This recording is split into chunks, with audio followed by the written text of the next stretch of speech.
Celiac disease क्या होती है, ठीक है। सीलियक डिजीज़ के बारे में अगर बात की जाए तो इंटेस्टाइनल डिजीज़ में जो डायरियल डिजीज़ है ना, उसमें से एक जो हम पढ़ रहे हैं वो है सीलियक डिजीज़, ठीक है। सीलियक डिजीज़ मतलब इसमें किसी ना किसी तरह डायरिया होगा। क्यों होगा?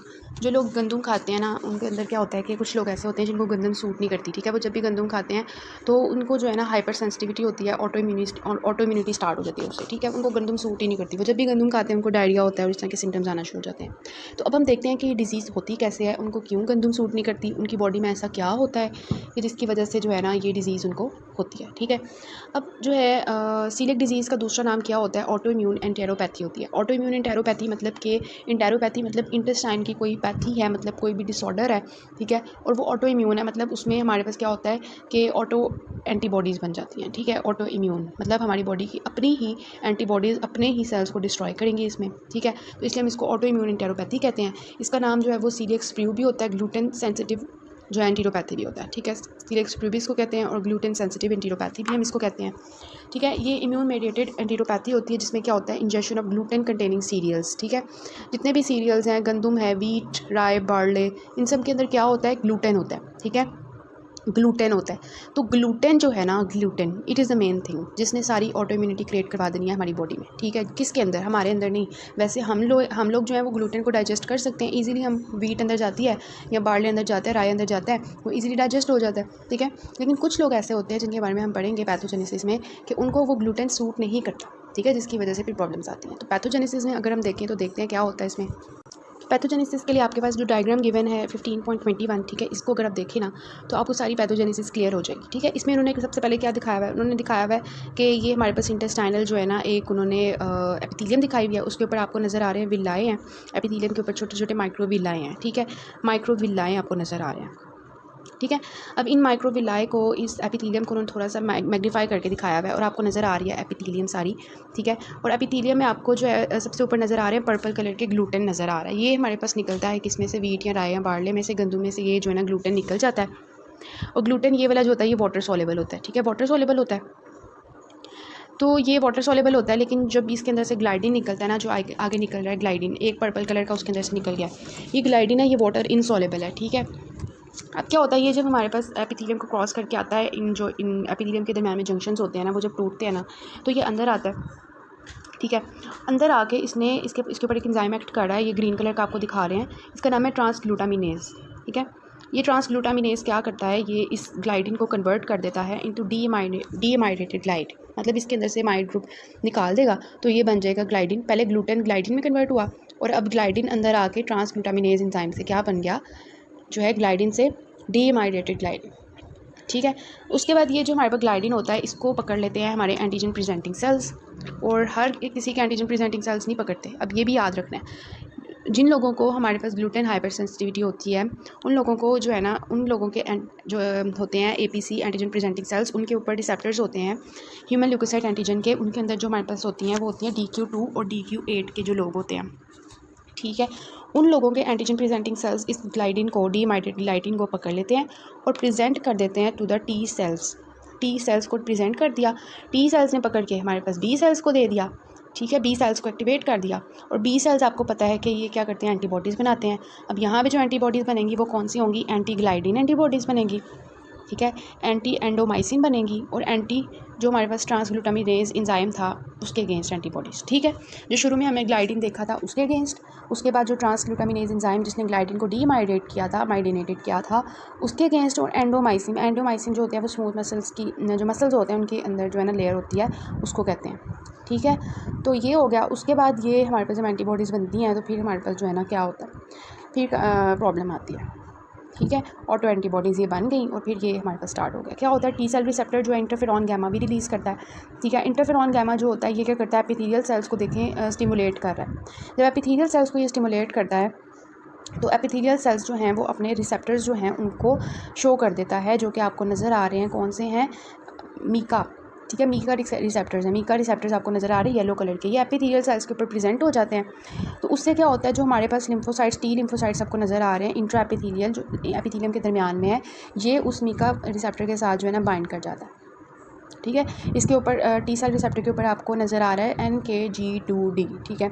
ये है, तो ये जो है उस रिसेप्टर के साथ ही लाइगेंड होता है, उसके साथ जाके बाइंड करता है और हमारे पास जो है क्या होता है फिर इंटरल्यूकिन 15 जो हमारे पास रिलीज़ हो रही होती है, ठीक है, उसकी वजह से ये बाइंडिंग होती है और फिर हमारे पास प्रॉब्लम्स आती हैं। और जब ये हमारे पास इंटरेक्शन होता है इंट्राएपिथेलियल टी लिम्फोसाइट्स का with MICA 1 through the NKG2D, तो उसकी वजह से क्या होता है कि हमारे पास जो एपिथेलियम होती है वो डिस्ट्रॉय होना शुरू हो जाती है, विलर से ट्रॉफी स्टार्ट हो जाती है।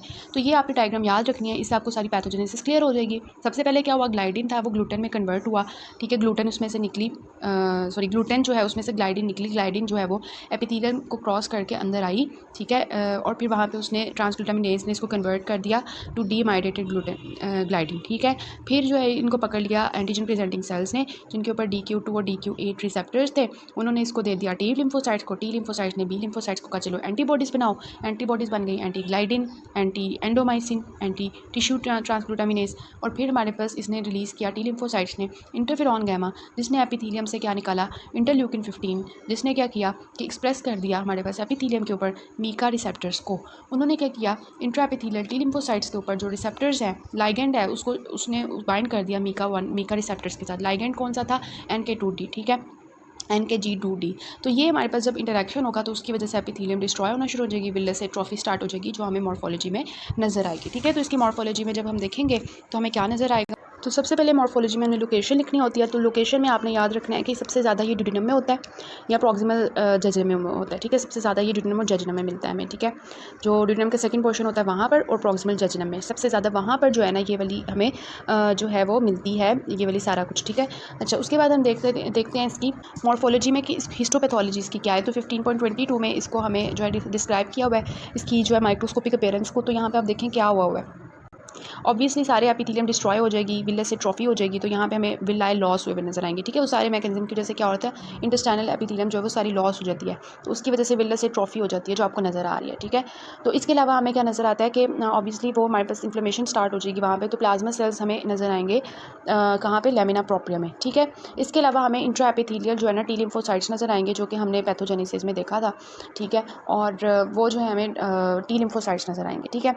और इस तरह की मतलब 3 चीज़ें हमने देख ली कि एक तो हमें विलर से ट्रॉफी नज़र आती है, एक हमें प्लाज्मा सेल्स नज़र आते हैं कहाँ पे, लेमिना प्रोप्रिया में, और एक हमें इंट्रा एपिथेलियल टी लिम्फोसाइट्स नज़र आते हैं, ठीक है। ये तीनों चीज़ें होंगी। उसके बाद हम देखते हैं क्रिप्स हाइपरप्लेजिया होता है, ठीक है। जब भी कोई डैमेज होता है और स्ट्रेस होता है कोई भी, तो उसके रिजल्ट में क्या होता है कि वो वहाँ के सेल्स जो हैं वो अपने आप को कंपनसेट करने की कोशिश करते हैं। तो उससे क्या होगा कि डैमेज की वजह से जब स्ट्रेस पड़ेगा ना तो क्रिप्स का हाइपरप्लेजिया हो जाएगा। इसके अलावा क्या होगा, माइटोटिक एक्टिविटी जो है ना वो इंक्रीज़ होना शुरू हो जाएगी एपिथेलियल की, ठीक है। क्रिप माइटोटिक एक्टिविटी भी ज़्यादा हो जाएगी और क्रिप्स का हाइपरप्लेजिया हो जाएगा, ठीक है। उस तरह हम कहते हैं। हिस्टोलॉजिकल फीचर्स में फर्दर हमें प्लाज्मा सेल्स मिलते हैं, सारे किस्म के सेल्स होते हैं, मास सेल्स, यूजिनोफिल्स होते हैं, प्लाज्मा सेल्स होते हैं, ठीक है, लैमिना प्रोप्रिया में, और वही के इंट्राएपिथेलियल लिम्फोसाइटोसिस हुई होती है। यही हमारे पास मेजर चीज़ें हैं इसमें कि विलर से ट्रॉफी होगी, इंट्राएपिथेलियल लिम्फोसाइट्स होंगे, बाकी सेल्स भी होंगे, प्लाज्मा सेल्स, यूजिनोफिल्स, ठीक है, ये सब हो गए। इसके अलावा क्रिप्स हाइपरप्लेजिया जो है वो हमने देखा, और हमारे पास हाइपरप्लेजिया हुआ होगा, ठीक है, माइटोटिक एक्टिविटी इंक्रीज़ हुई होगी, इंट्राएपिथेलियल लिम्फोसाइट्स होंगे, ठीक है। ये सब जो हैं ये की फीचर्स हैं यहाँ पर सीलिएक डिजीज़ के। Next we have the clinical features. अब ये देखें कि क्या होता है कि जब हमारे पास इंट्रा एपिथेलियल, खुद सोचें कि जब एपिथेलियल की डैमेज हो गई है सारी, ठीक है, इंटेस्टाइन की, विलर से ट्रॉफी होगी, और आपको पता है विलर्स जो होते हैं ये किस लिए होते हैं, ये एब्जॉर्प्शन के लिए होते हैं। हमारा जितना भी फूड होता है वो एब्जॉर्ब होता है यहाँ पर विलर्स के थ्रू। अब जब हमारे पास विलाई डिस्ट्रॉय हो गए हैं तो उसकी वजह से क्या होगा कि फूड मेल एब्जॉर्प्शन हो जाएगी, ठीक है, मेल एब्जॉर्प्शन हो जाएगी, कुछ भी हजम नहीं होगा, और उसकी वजह से डायरिया हो जाएगा, ठीक है। उसकी वजह से क्या होगा, डायरिया हो जाएगा और स्टीरियोरिया हो जाएगा, ठीक है, मतलब प्रॉब्लम आएंगी ना, मेल एब्जॉर्प्शन हो जाएगी। इसके अलावा क्या होता है, वहीं के एब्डोमिनल डिस्टेंशन होती है, एनोरेक्सिया होता है, ठीक है, वेट लॉस होता है, कुछ खाया नहीं जाता उससे, ठीक है, वेट लॉस हो गया, मसल वेस्टिंग होती है। मसल वेस्टिंग क्यों होती है, एंटी बॉडी एक हमने पढ़ी थी एंडोमाइसिन के अगेंस्ट बनती है, तो उसकी वजह से मसल्स भी डिस्ट्रॉय होना शुरू हो जाते हैं। तो क्लासिकल सिम्टम्स होते हैं, ठीक है। और नॉन क्लासिकल सिम्टम्स में ये होता है कि ऑब्वियसली क्या होगा कि ये जो क्लासिकल सिम्टम्स होते हैं ये थोड़े बच्चों में होते हैं, ठीक है, और बड़ों में जो है वो हमारे पास क्या होते हैं, ओल्डर एजेस में जाके abdominal pain, nausea, vomiting, blotting और कॉन्स्टिपेशन भी हो सकती है, ठीक है। अब इसके अलावा आपको पता है एंटीबॉडीज़ बनती हैं। अब एंटीबॉडीज़ जो है वो सर्कुलेशन में जाती हैं और वहाँ पे स्किन पे अगर बात करें तो वहाँ पे ब्लिस्टर्स बना देती हैं, ठीक है, जिसको हम कहते हैं डर्मेटाइटिस हेपेटिफॉर्मिस। ठीक है। अडल्ट्स में क्या होता है, इसके अलावा जो 30 to 60 ईयर्स ऑफ एज होते हैं वहाँ पे क्या होता है कि एक होती है साइलेंट सीलिएक डिजीज़ और एक होती है लेटेंट सीलिएक डिजीज़। ठीक है। साइलेंट सीलिएक डिजीज़ क्या होता है, इसमें हमारे पास सीरोलॉजी तो पॉजिटिव होती है, ठीक है, लेकिन ये साइलेंट होती है, मतलब कि इसमें सिम्टम्स नहीं आ रहे होते। ठीक है। लेटेंट क्या होता है, जिसमें हमारे पास सिम्टम्स जो होते हैं वो जिसमें पॉजिटिव सीरोलॉजी भी नहीं होती, विलनेस एट्रोफी भी नहीं होती और सिम्टम्स भी नहीं आते। ठीक है। मतलब लेटेंट जो होता है, जो साइलेंट होता है ना उसमें पॉजिटिव सीरोलॉजी होती है और लेटेंट में क्या होता है, पॉजिटिव सीरोलॉजी भी नहीं होती और जो विलनेस एट्रोफी होती है वो भी नहीं होती। ठीक है। मतलब उसके ऑपोजिट हो जाता है। और जो सिम्टोमेटिक अडल्ट सीलिएक डिजीज़ है उसमें ये होता है एनीमिया हो जाता है। ठीक है। क्योंकि हमारे पास क्या होता है कि ऑब्वियसली जो भी हमारे पास एब्जॉर्प्शन है वो प्रॉपर नहीं हो रही, विटामिन B12 की, फॉलेट्स की और जितनी भी आयरन है उसकी एब्जॉर्प्शन प्रॉपर नहीं हो रही, तो उस वजह से एनीमिया हो जाता है। ठीक है। और डायरिया, ब्लॉटिंग और फटीग ये भी होगा। अब इसका जो गोल्ड स्टैंडर्ड टेस्ट होता है वो बायोप्सी होती है। इसके अलावा हम जो है देख सकते हैं इसकी जितनी भी एंटीबॉडीज़ होती हैं उसके सीरम में देख सकते हैं। IG एंटीबॉडीज़ बनी होती हैं ट्रांसग्लूटामिडेज के अगेंस्ट। ठीक है। या हमारे पास जो है ग्लाइडिन के अगेंस्ट जो एंटीबॉडीज़ होती हैं, एंटी एंडोमाइसियल एंटीबॉडीज़ होती हैं, उनको हम जो है ना चेक करते हैं। और आपको पता है कि सीलिएक डिजीज़ की वजह से कैंसर भी डेवलप हो सकता है, एंटीरोपैथी एसोसिएटेड T सेल लिम्फोमा बन जाता है। ठीक है। और हमारे पास स्मॉल इंटेस्टाइनल एडिनोकार्सिनोमा भी हमारे पास जो है वो डेवलप हो सकता है। तो सीलिएक डिजीज़ इज़ नॉट आप छोटी सी थिंग। ठीक है। इसमें हमारे पास जो है वो कैंसर्स भी बन सकते हैं। तो इसकी हम क्लिनिकल फीचर्स में अगर हमें डायग्नोसिस करना हो तो हम हिस्ट्री लेते हैं पेशेंट की। ठीक है। हिस्ट्री से पेशेंट के पता चलता है कि उसकी वो बताता है कि मुझे ऐसे ऐसे गंदम जब भी मैं खाता हूँ तो मुझे प्रॉब्लम होती है, हज़म नहीं होती, और इस तरह से फीचर्स आते हैं उसके अंदर। और इसके हिस्टोलॉजिकल फीचर्स से विलनेस एट्रोफी को देखते हुए, इंट्राएपिथेलियल T लिम्फोसाइट्स को देखते हुए, ठीक है, क्रिप्स हाइपरप्लेसिया को देखते हुए और बाकी इन्फ्लेमेटरी सेल्स को देखते हुए, ठीक है, माइटोटिक एक्टिविटी ज़्यादा हुई देखते हुए, इन सबको देखते हुए हम हिस्टोलॉजिकल फीचर्स के इसको डायग्नोस करते हैं। इसके अलावा सीरोलॉजी करते हैं जिसमें हमने इसकी जितनी भी एंटीबॉडीज़ होती हैं उनको डायग्नोस करना होता है और बायोप्सी करते हैं। तो इस तरह से हमारे पास क्या होता है कि सीलिएक डिजीज़ जो होती है वो आइडेंटिफाई होती है।